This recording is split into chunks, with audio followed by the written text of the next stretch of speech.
Hello Army, welcome back to my channel, and I need you to stop whatever you're doing right now, because today is one of those days we've genuinely been waiting years for.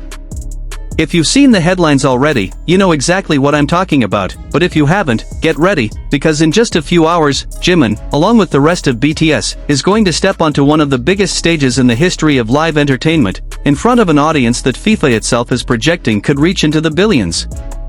And now we finally know exactly what they're going to be performing too, which makes this moment even more special. This is not an exaggeration for the sake of a catchy video title. This is the actual scale of what we're talking about today, and I am not letting you scroll past this video without knowing exactly when to tune in, where to watch, what song Jimin and the group are about to perform, and who else is going to be sharing that stage with them during what might be the single biggest performance moment of his entire career so far. So let's get straight into it. Today, Sunday, July 19th, the FIFA World Cup final is taking place at MetLife Stadium in East Rutherford, New Jersey, and this year's tournament has been unlike anything the World Cup has ever done before. For the very first time in the history of this competition, the final is going to feature an official halftime show, something that has never happened at a men's World Cup final in the history of the sport. Think about that for a second. Soccer, or football depending on where you're watching from, has been played at the highest level for well over a century, and it has never once had a full-scale musical halftime performance built into the final match, the kind of spectacle we're used to seeing at something like the Super Bowl here in the United States. That changes today, and BTS, with Jimin front and center as part of the group, is one of the headlining acts making history in that very first ever halftime show. And here's the part that just got confirmed, and honestly it's got fans buzzing all over social media right now. Global Citizen, the organization producing this entire halftime show, posted an official teaser just a few days ago revealing exactly which song BTS is going to perform. Their message read, "We officially give you permission to dance with us on July 19th, and that's exactly right, BTS is going to be performing Permission to Dance during this historic halftime show." If you followed this group for any length of time, you already know why this song choice carries so much meaning. Permission to Dance has become one of BTS's most beloved anthems, a song built entirely around themes of hope, resilience, unity, and bringing people together regardless of language, culture, or background. And when you think about what the World Cup itself represents, nations from every corner of the globe coming together through the shared love of sport, this song choice genuinely could not be a more perfect fit for the moment. Now, I know some of you might have been hoping for something off the new Ararang album instead, and honestly, there's been a bit of discussion online among fans about that very topic since the announcement came out. But I think once you sit with the choice for a moment, it makes complete sense. Permission to Dance isn't just a fun, upbeat song, it's become genuinely symbolic of everything BTS stands for as a group, that message of togetherness and joy that transcends any single album era. It's a song that's already been performed at major global goodwill events before, including a performance at Global Citizen Live back in 2021, so there's actually a meaningful history here between BTS, this specific song, and this exact organization producing today's show. This isn't a random pairing, it's a callback to a relationship that's been building for years. Let's talk about the match itself first, because obviously there's an enormous amount riding on the game before we even get to the entertainment portion of the day. This year's final is set to be an absolutely mouth-watering matchup, as defending champions Argentina face off against Spain for the ultimate prize in international soccer. If you've been following the tournament at all over the past several weeks, you already know just how loaded this final truly is. Argentina comes in as the reigning champions, looking to defend their title and cement their place as one of the most dominant national teams of this entire era.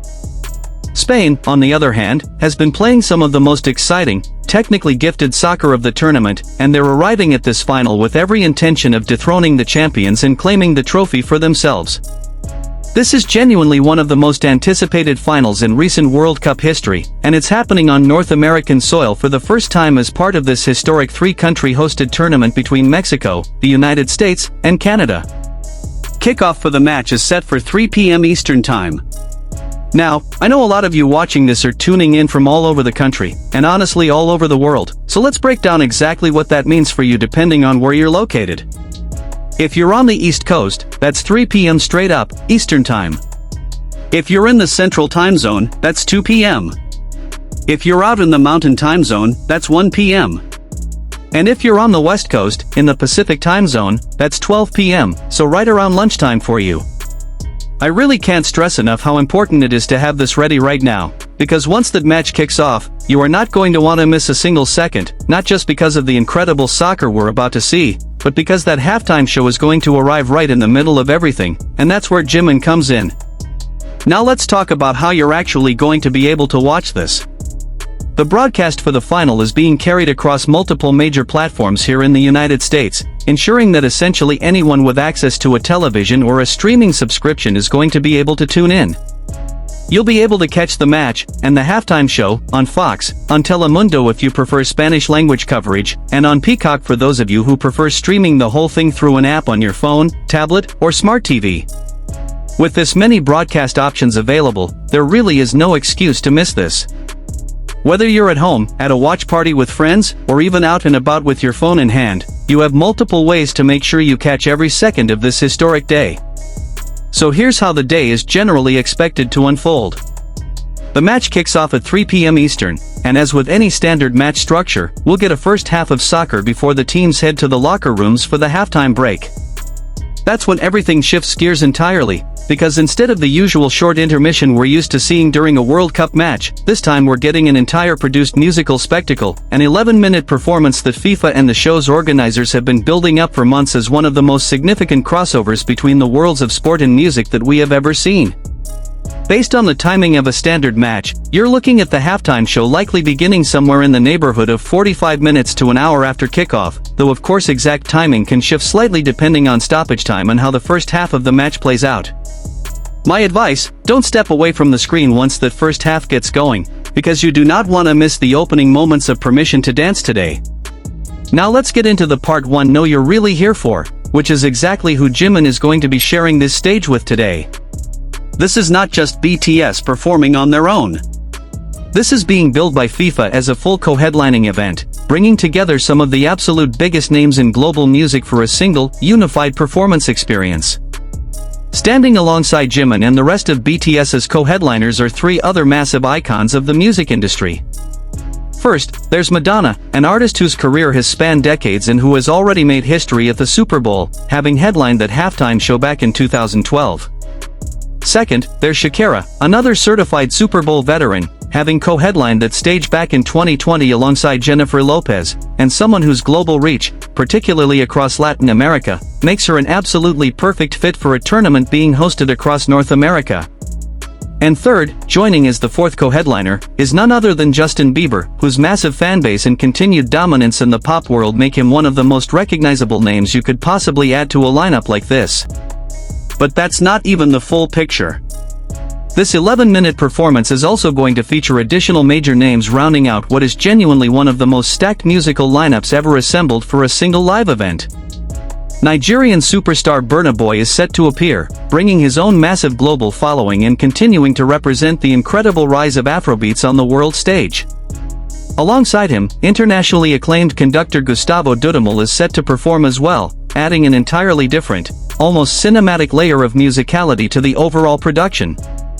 And rounding things out, the PS22 chorus will be performing as well, featuring a collaboration with Coldplay, whose frontman Chris Martin is actually the one curating this entire 11-minute spectacle from start to finish. There's also a whole separate pre-match closing ceremony happening today too, beginning 90 minutes before kickoff, celebrating the first ever 48-team World Cup format in the 16 host cities across the United States, Canada, and Mexico. That portion of today's show includes its own lineup, featuring names like Jennifer Hudson, who's set to perform the national anthem, alongside other appearances rounding out what's shaping up to be an entire day of entertainment surrounding this match, not just the 11 minutes at halftime. Let's pause on the halftime show for a second, because I think it's genuinely fascinating how this whole thing came together.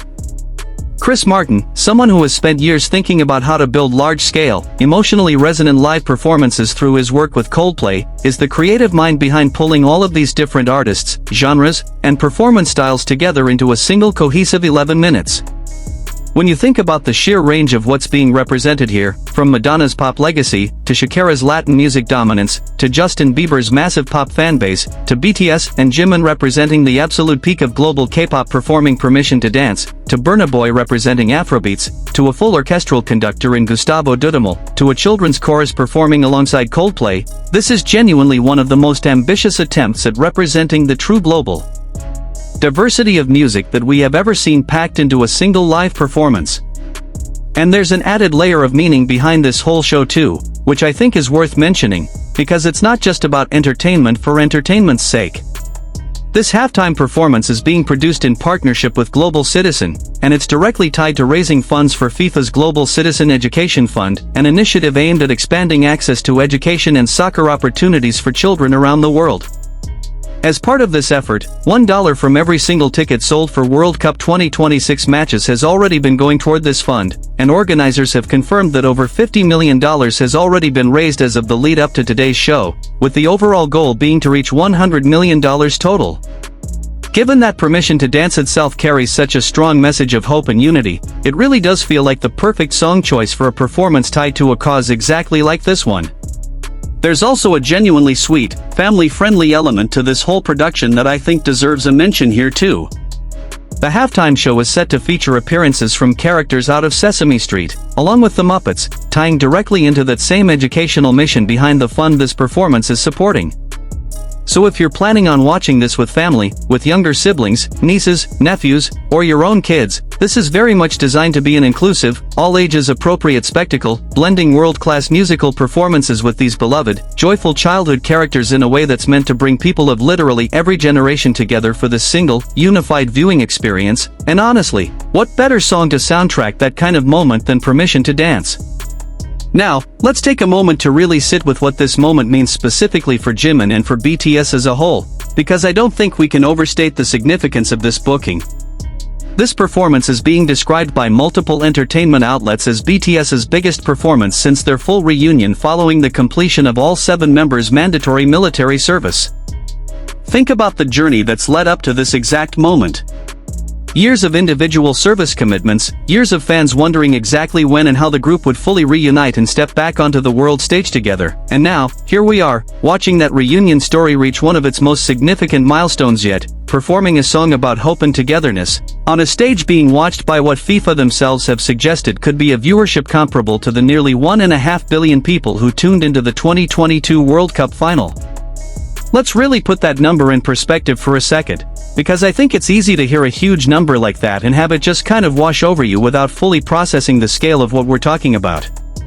1.5 billion people represents a meaningful percentage of the entire global population tuning into a single event, all at the same time, all watching the same broadcast, all potentially witnessing Jimin perform Permission to Dance during this brief 11-minute window.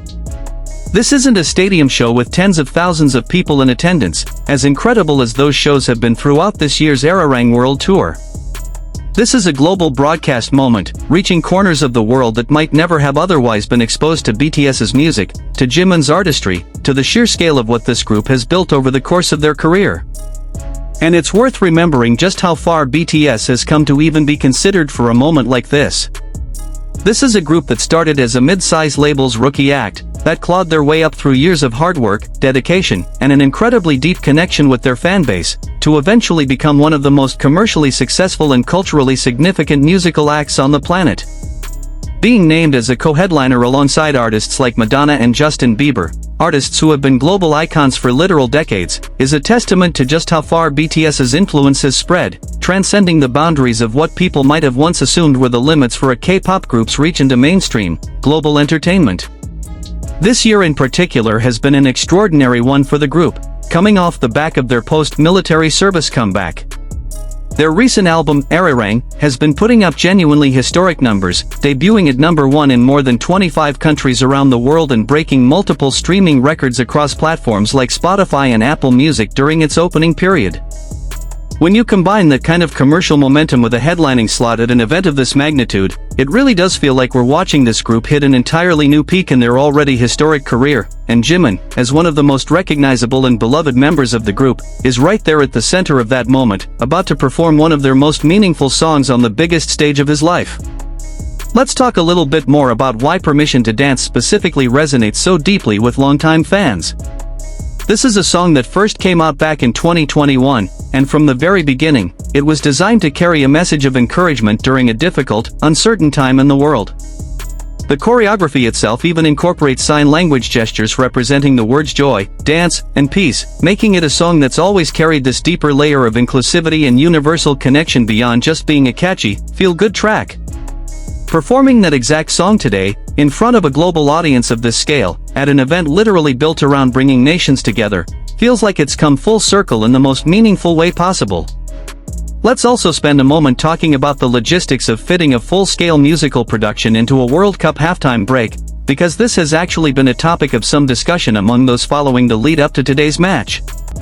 The official laws of football allow for a halftime interval not exceeding 15 minutes, and with an 11-minute musical performance being planned, there's been some conversation about whether the actual halftime break might need to be extended somewhat to accommodate not just the performance itself, but the time required to set up and then break down such an elaborate production on the field. It's a genuinely unprecedented situation for a World Cup final, and it'll be fascinating to see exactly how FIFA and the broadcast handle that logistics in real time today. Interestingly, this actually isn't the very first time we've seen an attempt at incorporating a halftime show into a FIFA event. A similar concept was actually trialed during last year's FIFA Club World Cup final, which was also held at this same MetLife Stadium. That earlier event essentially served as something of a proof of concept, giving organizers a chance to test out how a musical halftime performance might work within the structure of a professional soccer match before committing to something at this much larger scale for the actual World Cup final itself. Let's shift back to talking about the actual game for a moment, because obviously we can't talk about a World Cup final without giving proper attention to the soccer itself. Argentina arriving as defending champions carries with it an enormous amount of pressure and expectation. Successfully defending a World Cup title is one of the most difficult achievements in all of sports, and doing so on foreign soil, in a tournament hosted across 3 different countries, adds an extra layer of difficulty to that challenge. Spain, meanwhile, has been playing with what many analysts throughout this tournament have described as some of the most fluid, technically gifted soccer on display from any team in the competition. This matchup genuinely has the makings of an instant classic, the kind of final that gets talked about and remembered for years to come, regardless of what happens during that halftime break. For those of you who might be tuning in primarily for the Jimin and BTS performance, and I completely understand if that's the main draw bringing you to this broadcast today, I'd still encourage you to stick around for the actual match itself too.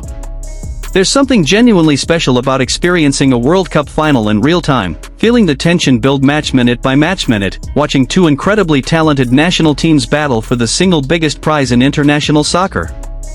And honestly, having a halftime show of this magnitude, featuring a song as meaningful as Permission to Dance, built right into the middle of that experience only adds to just how special and memorable today's broadcast is likely to be, regardless of which side of the entertainment versus sports fence you personally fall on.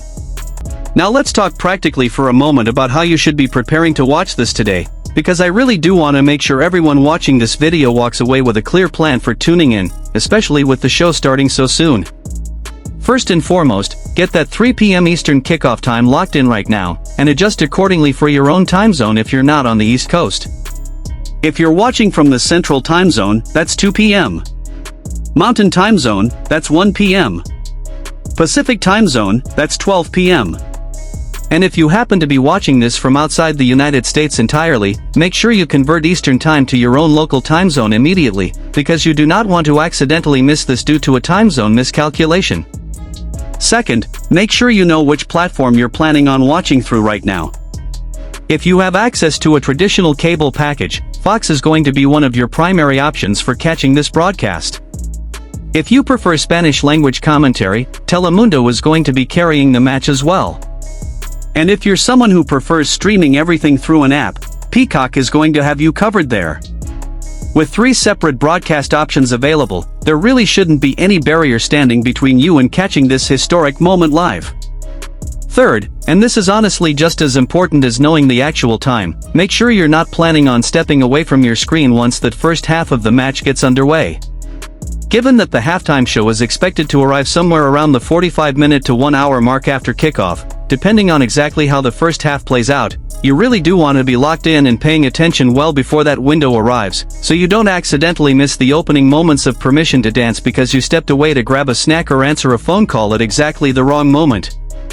I also want to take a moment to talk about the broader cultural significance of everything happening today, beyond just the specific details of the performance and broadcast times. We are watching, in real time, the continued expansion of what a K-pop group is capable of achieving on the global stage. Just a few years ago, the idea of a K-pop act headlining a World Cup final halftime show alongside artists like Madonna and Justin Bieber would have felt like an almost unimaginable milestone. And yet here we are, watching exactly that unfold today, a genuine testament to just how much the entire landscape of global music has shifted over the past several years, and how much BTS specifically has contributed to reshaping what audiences around the world consider possible for an artist or group originating from outside the traditional Western music industry. This moment also carries particular significance when you consider it alongside everything the group has been through collectively over the past several years. The mandatory military service that each member has had to navigate, the periods of individual solo activity while waiting for the full group to reunite, the emotional weight of that entire journey, all of it feeds into why performing a song like Permission to Dance today feels so significant, not just as a career milestone, but as a genuine full-circle moment for both the group and for ARMY, who have been supporting this journey through every single step of it, this exact song included. Let's also take a moment to appreciate just how much work goes into producing a live performance of this scale and complexity. An 11-minute halftime show involving this many different artists, this many different musical styles, full orchestral elements with Gustavo Dudamel, choral elements with the PS22 chorus and Coldplay, plus the logistics of getting Sesame Street characters and the Muppets involved as well, represents an absolutely massive undertaking from a production standpoint. The coordination required to bring together this many moving pieces, all while working within the constraints of a live sporting event's halftime break, speaks to just how much planning and creative vision has gone into pulling this entire spectacle together, under Chris Martin's overall creative direction. As we get closer to that kickoff time today, I really want to encourage everyone watching this video to treat today as the kind of event worth clearing your schedule for. This isn't just another concert or another awards show performance. This is a genuinely unprecedented moment in the history of both soccer and global music, one that's bringing together some of the biggest names across multiple genres and multiple corners of the entertainment industry, all in service of a single 11-minute performance being watched by potentially over 1 billion people worldwide. And right there, in the middle of that historic moment, is Jimin, representing BTS on one of the biggest stages this group has ever stepped onto, performing a song about hope and unity that has meant so much to this fandom for years. Let's also spend a moment talking about the emotional experience of watching a moment like this unfold as a fan. There's something genuinely powerful about watching an artist or group you've supported for years reach a milestone of this magnitude. Whether you've been following BTS since their earliest days, or whether you've joined the fandom more recently during this current comeback era, watching Jimin step onto a stage of this scale, in front of an audience this massive, to perform a song this meaningful, carries a real emotional weight to it. It's the kind of moment that reminds you exactly why you became a fan in the first place, watching someone you've supported through years of hard work and dedication finally step into a moment that feels like the culmination of everything that's led up to this point. And for those of you who might be newer to following BTS, or who might be tuning into this broadcast primarily because you're a soccer fan rather than a longtime K-pop listener, I genuinely think today's performance is going to serve as an incredible introduction to exactly what makes this group, and Jimin specifically, so special. The energy, the stage presence, the sheer level of polish and professionalism that comes through in every single BTS live performance, all of that is going to be on full display today, condensed into this brief but incredibly high-stakes 11-minute window, wrapped around a song built entirely to make people feel welcome and included no matter where they're watching from. Before we wrap up here, let's do one final recap of everything you need to know right now to make sure you don't miss a single second of today's historic broadcast. The FIFA World Cup final between Argentina and Spain kicks off at 3 p.m. Eastern Time today, Sunday, July 19th, at MetLife Stadium in New Jersey. Adjust that time accordingly if you're watching from a different time zone, 2 p.m. Central, 1 p.m. Mountain, 12 p.m. Pacific. You can catch the full broadcast on Fox, Telemundo, or Peacock, depending on your preferred viewing platform. The historic halftime show, featuring Jimin and the rest of BTS performing Permission to Dance alongside co-headliners Madonna, Syakira, and Justin Bieber, plus additional performances from Burna Boy, Gustavo Dudamel, and the PS22 chorus featuring Coldplay, is expected to take place roughly 45 minutes to an hour into the match, depending on how the first half unfolds. The entire 11-minute performance is being curated by Coldplay's Chris Martin, and it's helping raise funds for FIFA's Global Citizen Education Fund, which has already surpassed $50 million in donations, with a goal of reaching $100 million total. This is, without exaggeration, one of the biggest moments of BTS's entire career, and Jimin is right there at the center of it, stepping onto a stage that's set to be watched by potentially over 1 billion people worldwide, performing a song that has come to represent everything this group and this fandom stand for. Whether you've been counting down the days since this lineup was first announced, or whether you're just now hearing about this for the very first time through this video, make sure you clear your schedule right now, get your streaming setup ready, and tune in today, because this is genuinely a moment none of us are going to want to have missed. Thank you so much for watching this video all the way through. If this helped you get everything organized for today's broadcast, make sure to hit that subscribe button and turn on notifications so you never miss an update like this one in the future. Drop a comment down below letting me know if you're planning on watching live, and if you do catch the performance today, come back and let me know what you thought about it, and how it felt hearing Permission to Dance on a stage this massive. As always, thank you for being here, thank you for your continued support, and enjoy the show today, because this is genuinely a moment none of us are going to want to miss.